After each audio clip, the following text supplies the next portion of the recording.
Meskipun kita itu berada di SMK kecil, SMK yang paling ujung dari Kabupaten Magetan, tetapi tempat itu tidak menjadi masalah ketika kita memang punya niatan untuk. Siapa kita? SMK. SMK. Bisa. SMK. Hebat. SMK Negeri Poncol. Bisa, hebat, berkarakter.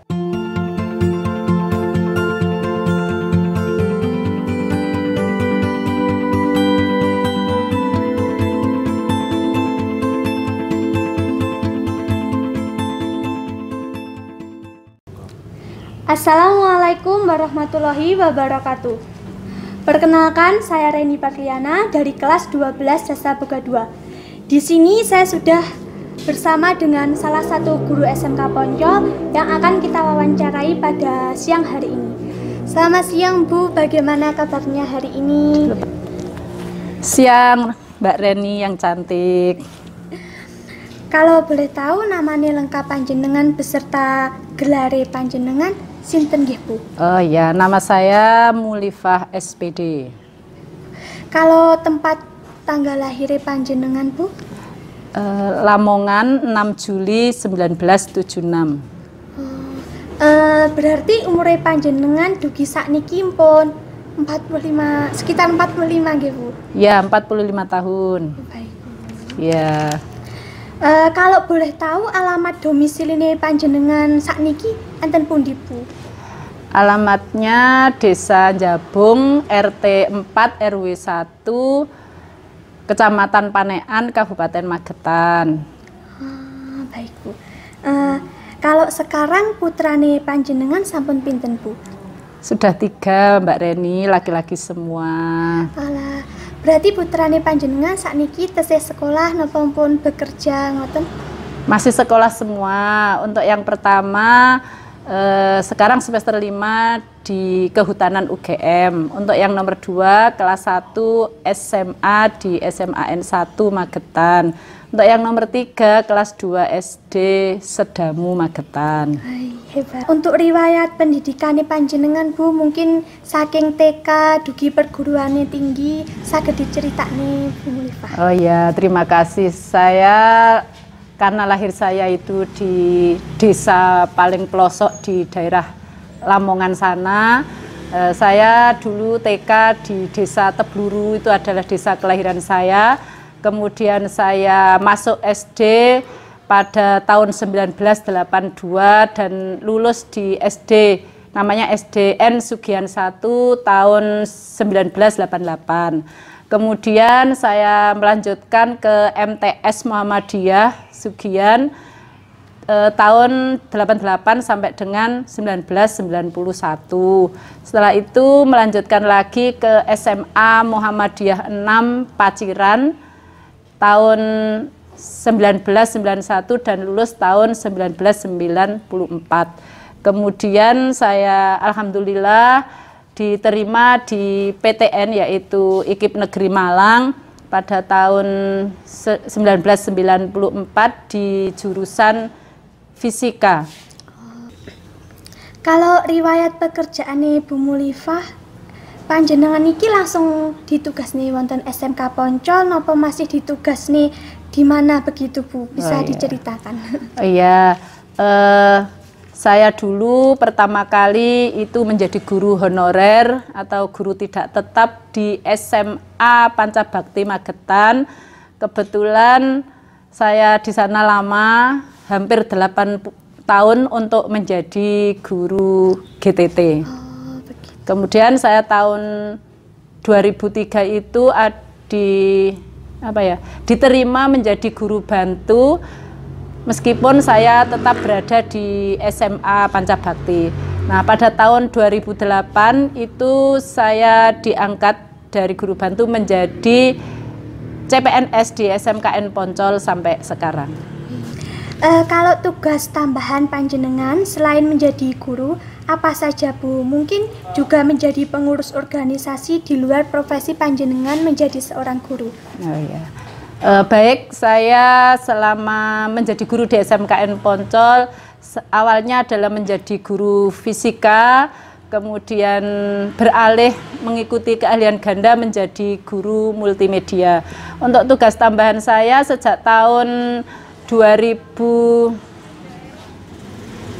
saya menjadi bendahara SPP, kemudian menjadi bendahara komite, menjadi bendahara DAK, kemudian menjadi bendahara DAK untuk bantuan-bantuan pemerintah dari pemerintah kabupaten. Kemudian selanjutnya saya juga pernah menjadi wakasek kurikulum selama 2 tahun dan sekarang menjadi wakasek humas. Sebelum menjadi wakasek humas saya pernah menjadi kaprokli di multimedia selama 2 tahun. Kan Bu, banyak profesi selain menjadi seorang guru. Yeah.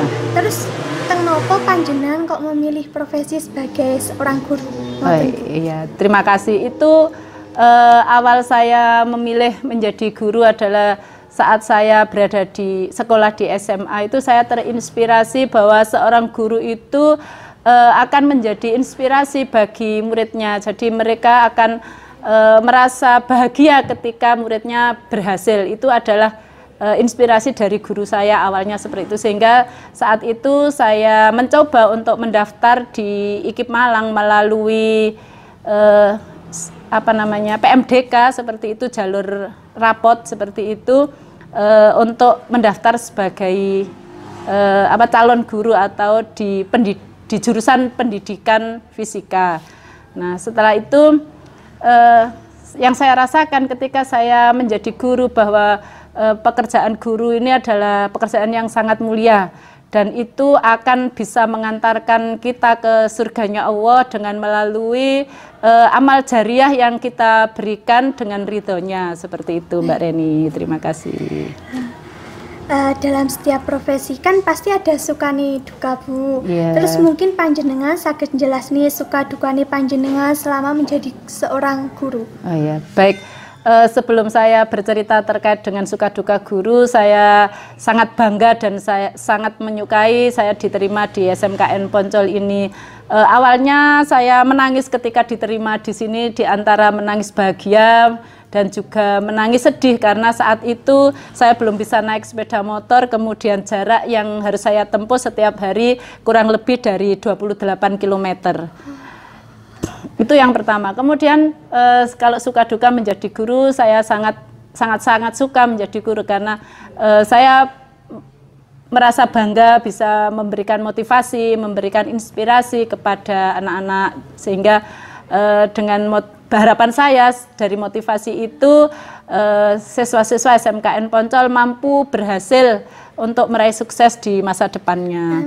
Sedangkan dukanya ya banyak kendala karena di SMKN Poncol itu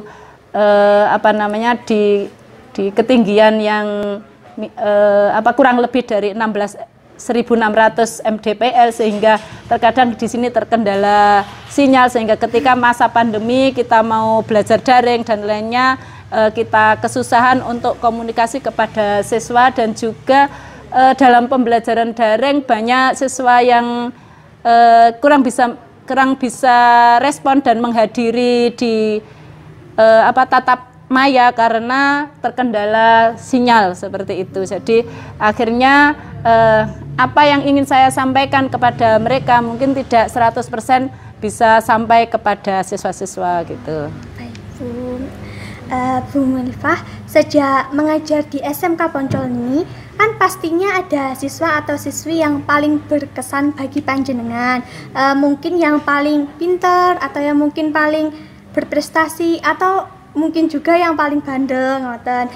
Kinten-kinten sinten Bu yang paling berkesan banget kagem panjenengan? Saya dulu pertama kali di sini itu salut dengan yang namanya Sugiharno, dulu kelas di jurusan Boga. Saat itu saya melihat itu ketika menjadi siswa itu dia sudah terlihat dewasa dan mandiri gitu, sehingga kemudian dia itu cekatan dalam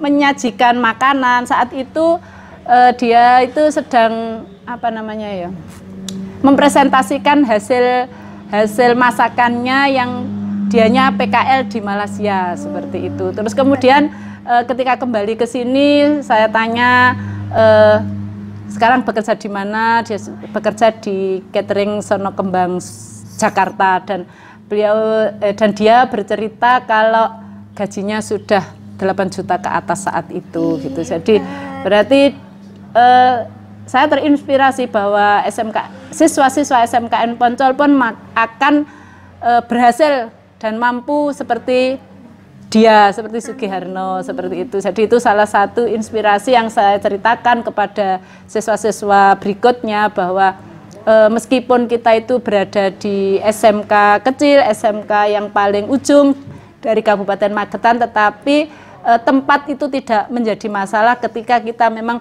punya niatan untuk belajar dan berprestasi. Baik, Bu. Melalui media YouTube ini, apa pesan-pesan buat Bu Mulifah kepada para siswa-siswa baik yang ada di rumah maupun yang ada di sekolah ataupun yang sudah lulus? Silakan, Bu. Iya. Pesan saya kepada siswa-siswa baik alumni maupun siswa yang masih aktif di sini atau barangkali yang mau masuk ke SMKN Poncol, tetaplah bersemangat bahwa dimanapun kita belajar ataupun dengan siapapun kita belajar ataupun apapun yang kita pelajari, ketika kita ini memang bersungguh-sungguh dan berniat untuk belajar, maka ilmu yang akan kita dapatkan pasti bermanfaat untuk kehidupan selanjutnya. Dan yang terpenting bahwa ketika kita itu mau sukses, kita harus memiliki karakter yang kuat, terutama adalah karakter disiplin, kemudian tahan banting, artinya tidak mudah menyerah seperti itu, maka akan tetap bisa mengantarkan kita ke gerbang kesuksesan. Sinten Bu tokoh nasional atau dunia yang menginspirasi panjenengan? Kira-kira siapa, Bu? Atau alasannya kenapa? Tokoh nasional yang sangat menginspirasi saya itu dulu adalah Bapak almarhum B.J. Habibie. Saya dulu sangat bercita-cita ingin belajar di teknik kimia sebenarnya itu, karena saat itu saya terinspirasi bahwa orang Indonesia pun akan mampu berkarya seperti Bapak Habibie, seperti itu. Akhir, Bu, apa samboyan napa moto panjenengan yang Bu Mulifah pegang sampai sekarang ini hingga menjadi nih Bu Mulifah sosok yang hebat sing sangat memberikan motivasi ke murid-muridnya, ngoten, Bu? Monggo diceritani. Moto saya itu begini, selama kita mau belajar, insya Allah apapun pasti bisa, seperti itu, dengan tetap memohon kepada Allah, apapun yang kita inginkan ataupun yang kita pelajari dengan ridhonya pasti akan kita pasti akan dapat menggapai cita-cita itu. Jadi saya selalu semangat dan terus belajar dari apa-apa yang belum saya ketahui, seperti itu. Saya akhiri wawancara pada siang hari ini. Wassalamualaikum warahmatullahi wabarakatuh. Waalaikumsalam warahmatullahi wabarakatuh.